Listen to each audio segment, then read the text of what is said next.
Hey everybody, Ash here with Gents. It's a really nice day out, so I decided to shoot this fragrance video outside instead of where I would usually shoot it inside with the fragrances behind me and everything. There's a little bit of wind, not too much though, so hopefully it doesn't screw up the audio too much. If it does, I apologize. Today I'm doing a fragrance review on Issey Miyake Nuit DC, Pulse of the Night. I did first impressions on this a few weeks ago and I really was blown away in that first impression. Now it's time for the full review of Pulse of the Night. I'm gonna break this fragrance down, let you know whether or not I still think it's as awesome as I did the first time I smelled it. We're gonna briefly check out that presentation as always. Then I'll let you know whether or not I think this is a fragrance that you should check out for the upcoming cooler months in fall and winter. So let's jump into this.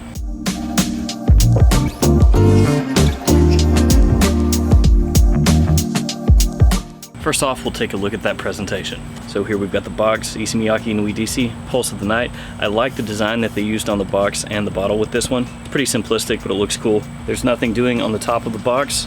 The sides just have that gold pattern. And then on the back, you have your ingredient information. On the bottom of the box, you've got your batch code and your barcode right here. And here we've got the bottle. It's got a nice matte black finish to it, again with those gold lines that you'll find on the box. Other than that, this is basically your standard low DC bottle design. Those gold lines do wrap around the back of the bottle. On the bottom you've got your batch code, which is etched into the bottle. Might be a little bit hard to pick up there. Cap on this one does click into place, again, pretty much the exact same as all the low DC bottles. And atomizer on this one is decent as well. Go away, wind. This one opens up dark, with incense being the only official listed top note. At first that incense has kind of a medicinal feel, but that only lasts for a couple of minutes. That incense in Pulse of the Night is quickly met with a really rich, warm, sweet amber and tonka mix. It doesn't come across at all like the overly sugary sweetness that you might find in a lot of modern designer releases nowadays, especially in blue fragrances. Most fragrances that are coming out nowadays, designer-wise, at least the ones that are getting heavily marketed, have a lot of ambroxan typically, or amberwood, which is similar to ambroxan, and then an overly sugary synthetic kind of sweetness, sometimes a bubblegummy type sweetness. You will find absolutely none of that in Pulse of the Night. Instead, Pulse of the Night is going to give you a rich, warm, cozy, resinous sweetness. And the notes that are in this fragrance work perfectly together. It's blended very well. The incense from the opening slowly fades to the background as Pulse of the Night heads into the mid. There are almost these very slightly peppery facets to the incense in the opening. As you head into the mid, those are dulled and fade away. The wind is blowing that way. So if I spray the fragrance right now, it's gonna come back and hit me right in the face.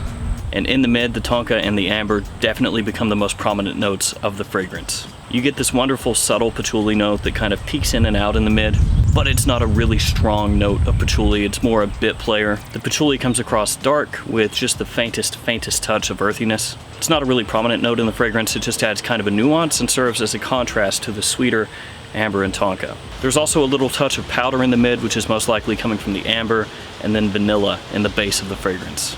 Pulse of the Night also has a little bit of a smoky aspect to it, which to me comes across like it's sitting underneath the amber, tonka, and vanilla. And sometimes smokiness can kind of override or overpower other notes, and that doesn't happen here whatsoever. It works perfectly in my opinion. The smokiness to me comes across like it's part of a leather note that's in the base of the scent. Once Pulse of the Night dries down, you pick up a little bit of a creamy sandalwood, which mixes in with that vanilla, amber, and tonka from the mid. The vanilla specifically comes across like it's more of a bourbon vanilla note. And again, like the amber note that's most prominent in this fragrance, that bourbon vanilla comes across warm, rich, and sweet. But again, not sweet in a really overly sugary kind of way. If you pick up some background noise, I apologize. Pulse of the Night is still an amber-based fragrance once you hit the dry down, but there is a little bit of a woody mix as well. There's a little bit of vetiver, which mixes with the sandalwood that I mentioned previously, and some additional woodsy notes that forms kind of a dry, woody base for the warmer, more resinous, sweet fragrance notes to sit on top of. It's very, very well done.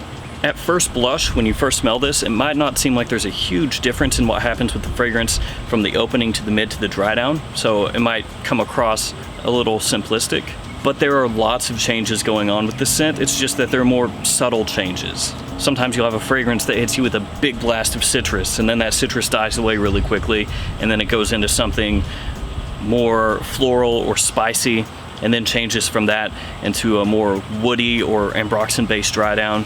So you'll have these very obvious changes in some fragrances from the opening to the mid to the dry down, where you'll have these three very distinct stages of the fragrance's lifespan. Pulse of the Night has changes from the opening to the mid to the dry down. It's just done, again, with more subtlety. You have more nuances going on in this fragrance than you do huge notes coming in and hitting you in the face and then falling off. The quality of Pulse of the Night is very, very high for what you can pick it up at discounters for. When I bought this from FragranceNet, I believe it was about 50 bucks. At $50, Pulse of the Night, in my opinion, is an absolute steal. It smells fantastic, one of the absolute best designer fragrances that I've smelled this year.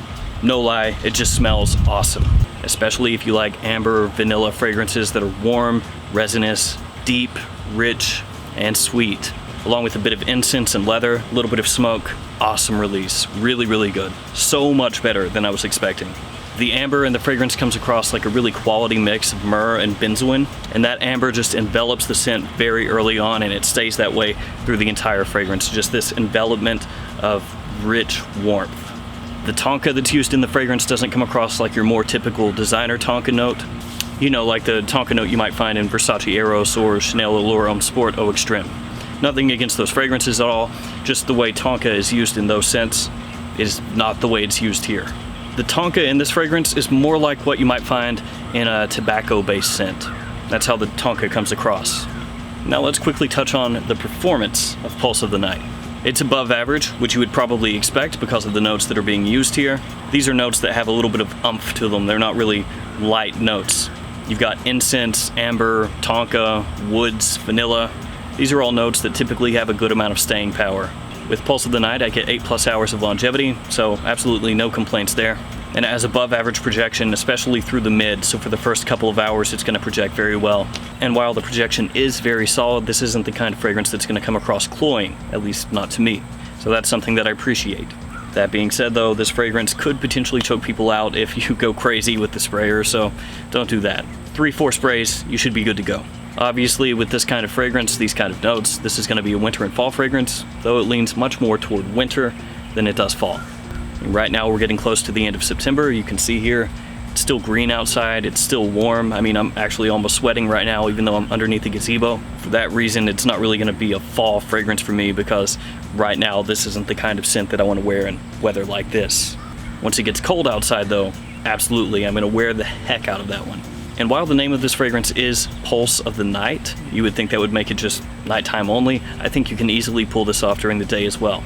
Though if I had to pick only one situation, day or night, I would say it is better suited for night, just because I'm assuming that the temperatures are going to be a little bit lower. It's going to let that incense, amber, vanilla, leather, all of those notes just sing a little bit more as it cuts through that cold.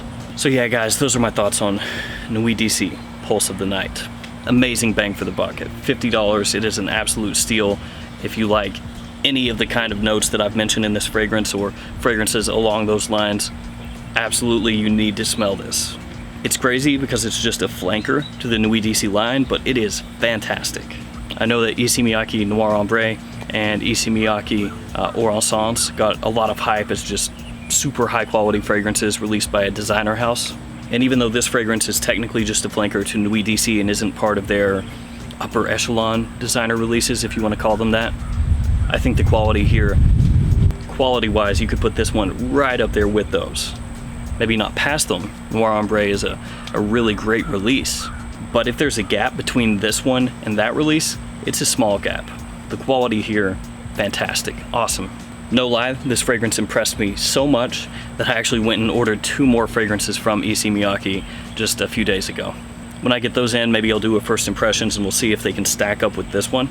But I am super impressed with this fragrance. Alright guys, that's gonna do it for me with my thoughts on Nuit d'Issey, Pulse of the Night. If you've smelled this fragrance, let me know what you think about it in the comments below. As always, thanks so much for watching. Thanks for all your support. Please like, comment, subscribe, and I will see you guys again next time with another fragrance video. See you guys.